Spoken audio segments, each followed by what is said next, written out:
projek Linas ni sebenarnya telah diperiksa mengikut proses peraturan undang-undang, dan akhirnya kita dapat tahu bahawa AELB telah mengeluarkan lesen pengoperasian sementara. Ini bermakna ianya akan tertakluk pada beberapa syarat-syarat yang lain. Sayang sikitnya projek yang patut jadi projek biasa sebagai projek lain telah dipolitikkan oleh pihak-pihak tertentu.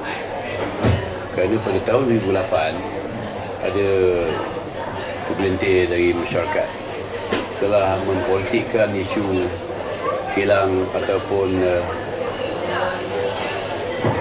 kegiatan perombongan benjin emas atau perombongan emas di Raub, Bukit Koman Raub. Mereka telah menimbulkan isu penggunaan cyanide, dan Barisan Nasional kalah itu untuk persoalan dengan negeri, dan ini memberikan galakan kepada pihak yang tidak suka berkerajaan, khususnya pembangkang, untuk menggunakan isu alam sekitar sebagai satu alat senjata untuk mengembangkan kerajaan. Jadi pada tahun ini, untuk menghadapi pilihan umum yang ke-13, sama ada pada tahun 2012 atau tahun 2013, mereka telah menggunakan isu Linas dengan harapan bahawa pihak PKR akan dapat mengekalkan kursi di Parlimen di Kuantan. Sebab kata-kata telah terbukti, banyak bukti-bukti menunjukkan bahawa penentangan kepada Linas ni bukan kerana soal kesihatan. Ianya semata-mata soal politik. Walaupun ada pakar-pakar perubatan dari Malaysia ni tolaklah pakar-pakar nuklear dan sebagainya dari luar negara, ada beberapa doktor pakar di Kuantan tu yang menyatakan projek ni tidak mengganggu kesihatan, tapi masih lagi pihak tersebut menggunakan isu ini untuk membuat tujuh perasaan sebagainya. Walaupun yang apa yang kita lihat ialah mereka yang datang membuat tujuh perasaan ini adalah orang yang sama. Kalau di Kuantan mereka, di Raub pun mereka. Kalau di Kuala Lumpur berkumpul, dan dekat Parlimen pun mereka. Jadi pada saya ini adalah kegiatan biasa bagi pihak pembangkang mentadbirkan fakta untuk dijadikan gimmick pilihan raya bagi menarik undi puli. Kalau ditanya sama ada terjejas ataupun tidak Barisan Nasional di Kuantan, memang sikit sebanyak terjejas, tetapi sejak agak akhir ini rakyat sudah mula sedar bahawa selama ini mereka telah dikotak-katikkan dan dibohongi, ditipu oleh pihak pembangkang.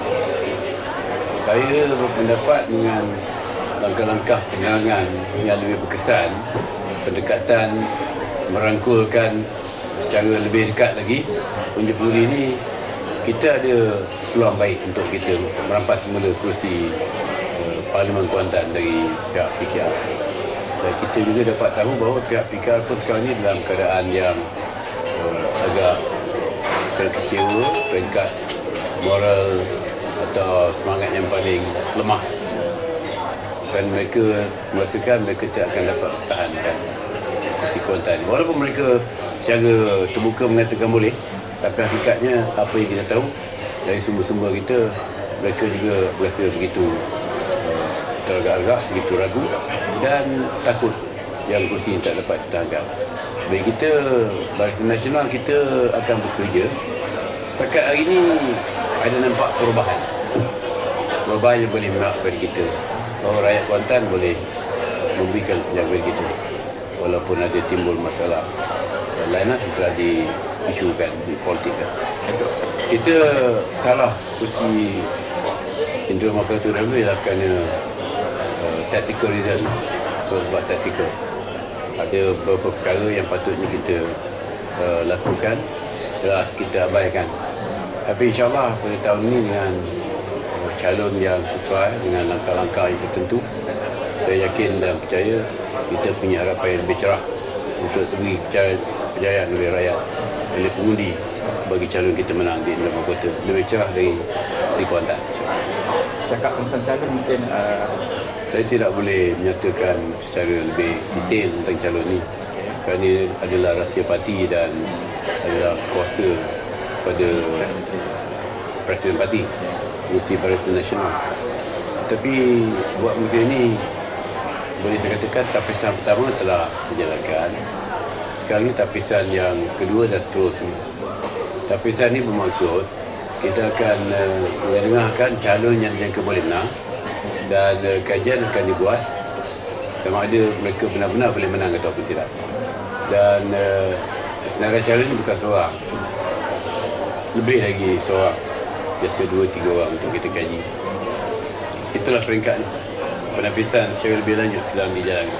di PAM ada berlaku apa ni proses pertukaran kursi setakat ni. Pertukaran kursi ini hanya boleh ditentukan oleh kumpulan parti dengan diputuskan oleh Yang Berhormat Presiden Pengerusi Barisan Nasional.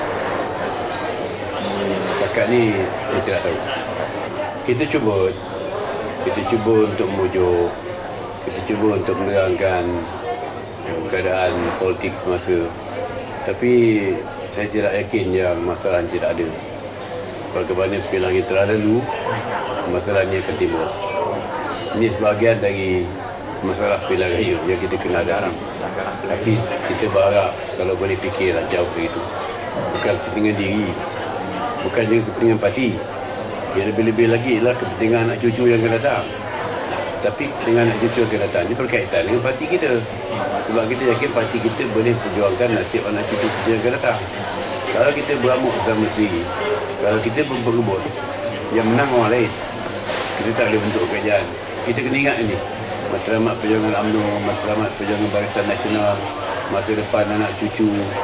Dan kita kena faham bahawa kepentingan peribadi ini nombor 2. Katalah misalnya sebagai contohnya, kita buat projek di kampung. Masjid, ini untuk orang ramai. Jalan, ini untuk orang ramai. Bekalan air, ini untuk orang ramai. Ini kepentingan ramai namanya.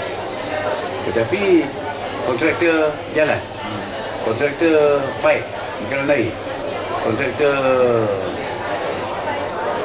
apa lagi saya sebutkan tadi? Jalan, kontraktor masjid.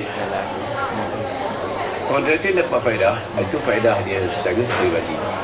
Itu tak dapat kita elakkan. Dalam proses kita mendatangkan faedah untuk rakyat orang ramai, penting untuk rakyat memanglah ada yang sedikit sebanyak. Kalau kita melihat wakil rakyat ini sebagai satu manfaat, maka siapa jadi wakil rakyat dapatlah manfaatnya. Tetapi kita kena harus ingat bahawa itu tidak sepenting manfaat untuk negara dan masa depan anak cucu yang tidak boleh kita gadaikan. Jadi semua kita harus ingat. Balik soal calon ni, jadi rasa dalam mungkin kali ini lebih banyak peluang diberikan kepada golongan muda dan wanita. Dia jawapannya begini, kita kena balik pada asas apa yang disebutkan oleh Yang Berhormat Perdana Menteri. Kita akan pilih calon yang boleh menang. Kalau kita ikut kota bukan masa rela, kita mungkin mahukan calon tertentu, sedangkan orang lain nanti pilih calon tertentu yang lain pula. Tak boleh kita hadkan. Berarti kata mana yang misal katalah kali ni ketua bahagian tak terpilih pun dia kena terima tikar. Kena terima Tikar yang dia kena berjuang untuk parti. Ya, kata kelihnya bisa kira boleh menang. Mesti lebih mudah dari ketua bahagian. Bisa kira akan dipilih. Sebab dia boleh menang.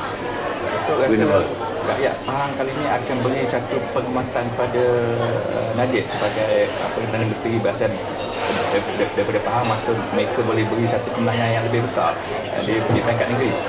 Kita berharap begitulah, tapi kita tak boleh juga beri jaminan. Sebab orang yang tak suka kepada kerajaan berada di mana-mana. Mereka akan terjemahkan kepada undi. Itu sebab saya tidak berapa selesa untuk menyatakan bahawa kalau menang nanti hadiah untuk menteri, kalau kalah. Jadi lebih baik kita serahkan kepada rakyat. Tinggal lagi banyakkan orang di Pahang ni akan mengenal Datuk Seri Najib Tun Razak sebagai orang Pekan, orang Pahang. Sebab kita juga harus ingat di Pekan tu sendiri, PAS tak pernah kurang lagi 10,000 pergi je. Jadi kita kena berhati-hati. Yang kita tahu Yang Berhormat Perdana Menteri Datuk Seri Najib Tun Razak memang popular. Masalahnya lah bagi beliau untuk menterjemahkan populariti itu kepada boleh membawa tidak calon yang akan bertanding nanti. Okay, Datuk mungkin yang terakhir. Datuk sendiri macam mana? Ada cakap-cakap pasal Datuk mungkin kekal di state, mungkin pergi ke parlimen. So, macam mana pilihan Datuk sendiri? Sebenarnya Perdana Menteri dan Presiden Parti je boleh tentukan dia ke mana. Bawah daripada itu, Maknanya apa juga keputusan dia Datuk terima. ya. Jadi kalau peringkat negeri kata contohnya, fungsi perhubungan, dia tak boleh tentu sebab dia takluk kepada Presiden. Tapi peringkat bawah dia tu, dia sikit sebanyak boleh tentukan. Gitu. Kalau tanya peringkat bawah pula, ke mana Datuk nak pergi? Dia mana boleh, dia tentukan di atas. Betul kaedah. Tak dapat nak kata. Kita sebenarnya yang penting adalah kesihatan kita, kebolehan, kemampuan kita untuk berkhidmat. Kalau kita mampu, kita boleh, maka kita teruskan.